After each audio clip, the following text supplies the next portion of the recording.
우리 주님의 사랑과 평화가 여러분과 함께하기를 기원합니다. 3월 1일 월요일에 주시는 하나님의 말씀은 마가복음 8장 22절에서 26절입니다. 함께 본문을 읽겠습니다. 사람들이 맹인 한 사람을 데리고 예수께 나와 손 대시기를 구하거늘 예수께서 맹인의 손을 붙잡으시고 마을 밖으로 데리고 나가사 눈에 침을 뱉으시며 그에게 안수하시고 무엇이 보이느냐 물으시니 쳐다보며 이르되 사람들이 보이나이다.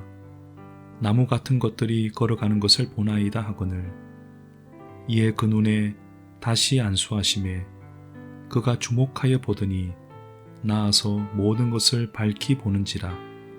예수께서 그 사람을 집으로 보내시며 이르시되 마을에는 들어가지 말라 하시니라. 예수님은 한 시각장애인을 고쳐주셨습니다. 그런데 치유 과정이 매우 이상합니다. 단번에 고치지 않으시고 두 번의 단계를 거치셨습니다. 눈에 침을 바르고 안수하여 어느 정도 시력을 회복시킨 다음에 다시 한번 안수해서 완전히 고치셨던 겁니다. 예수님의 능력이 부족한 까닭이었을까요? 한번 회복 안 되니까 다시 해보신 걸까요? 아닙니다. 예수님의 모든 행동에는 특별한 이유와 목적이 있다는 것을 알아야 합니다. 그렇다면 두 번의 안수를 거쳐 고치신 의미는 무엇일까요?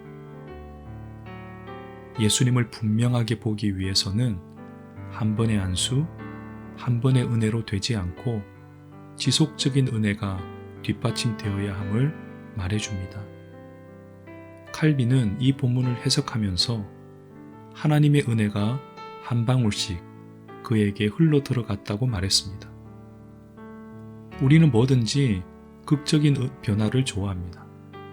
하룻밤이 뒤집어지는 신앙을 동경합니다. 드라마를 봐도 극적인 반전의 짜릿함을 느끼죠. 그러나 하나님은 우리의 기대와 달리 결코 서두르지 않으십니다. 하나님은 우리를 변화시키실 때도 점진적인 방식을 사용하십니다.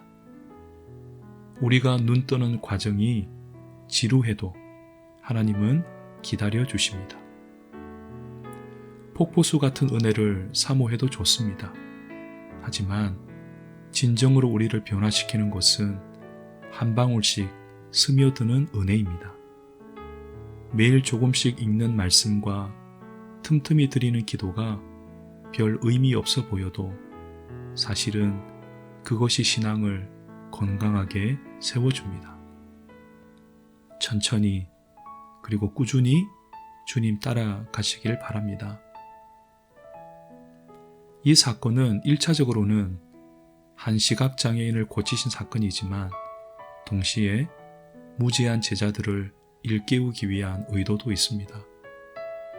이 사건에 앞서 주님은 제자들에게 아직도 깨닫지 못하느냐 그렇게 책망하셨습니다.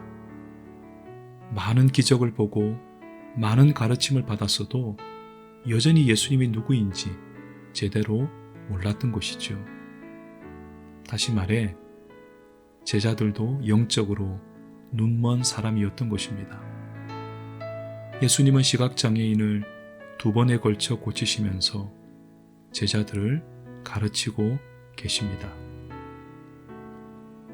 지금 제자들의 상태는 한 번 안수받고 희미하게 보는 것과 같습니다. 그동안 제자들은 예수님의 기적을 곁에서 지켜보면서 그가 하나님의 아들인 것을 어렴풋이 믿을 수 있었습니다. 하지만 아직 완전히 눈을 뜬 것은 아닙니다. 완전히 눈을 뜨려면 무엇이 더 필요할까요? 이 사건 이후에 예수님은 십자가를 지기 위해 예루살렘으로 향하셨습니다. 도중에 제자들에게 3번의 순환 예고를 하셨죠. 어떤 복선이 느껴지지 않습니까? 두 번째 눈을 뜨기 위해서는 주님의 고난까지도 받아들여야 함을 말씀하고 있는 것입니다. 아무리 놀라운 기적을 체험했어도, 아무리 큰 깨달음을 얻었어도 주님의 고난에 동참하고 있지 않다면 그것은 절반밖에 눈을 뜨지 못한 것입니다. 진정으로 눈뜬 삶이란 주님의 십자가를 지는 삶입니다.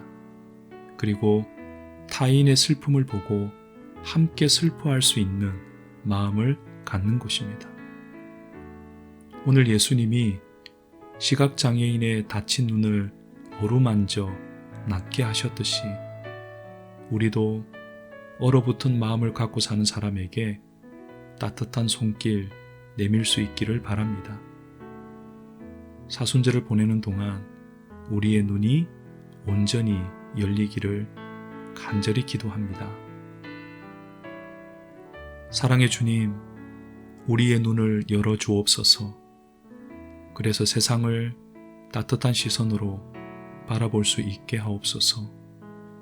주님이 가고자 하셨던 길, 저희도 따르게 하시고, 주님이 사랑하고자 하시는 일을 우리도 사랑하며 살아가게 하옵소서. 예수님의 이름으로 기도합니다. 아멘.